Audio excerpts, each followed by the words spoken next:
The message that the Biden administration is sending is pretty clear. This ideology runs America. It's the new state religion.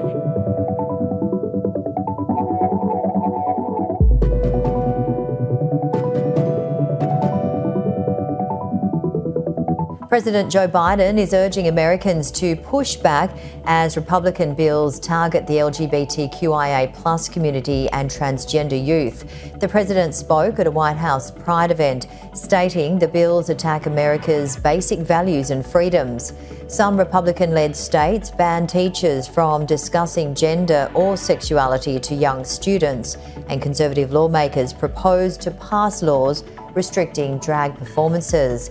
President Biden showed his allegiance to the LGBTQIA+ community, reassuring them they belong. We need to push back against the hundreds of callous and cynical bills and laws introduced in states targeting transgender children, terrifying families, and criminalizing doctors and nurses. These bills and laws attack the most basic values and freedoms we have as Americans. That's not hyperbole, that's a fact.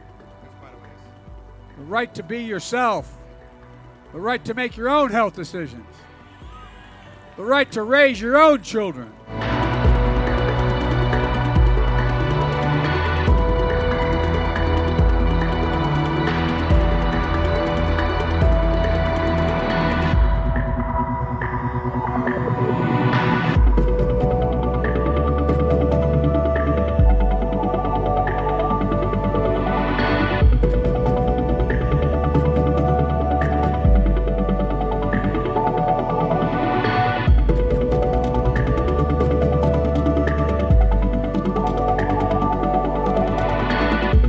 Americans see this and are offended by it, not because they oppose equal rights, not because they oppose, love who you love. It's because they see this flag and they see the destruction of women's sports and women's private spaces, the indoctrination of their children, the politicization of the medical community. This is where that flag leads to, and a lot of Americans see that and recognize that.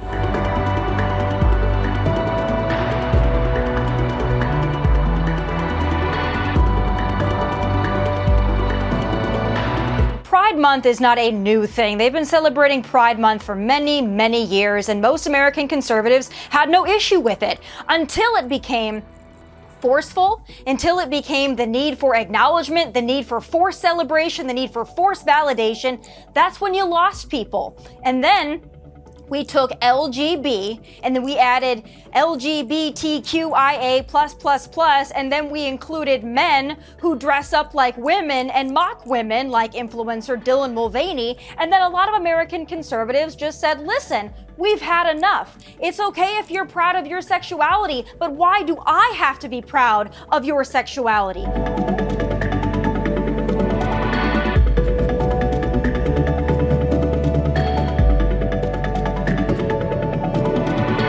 The visceral attack on LGBTQ people is at a high peak. The frequency is so high in terms of the conversations online, the organizing efforts we see from the hard right, and I think there's real reason to be attentive during Pride Month about the potential for violence, and also for people to come out in intense support for equality for our LGBTQ community members, because there really is, unfortunately, a target on that community right now.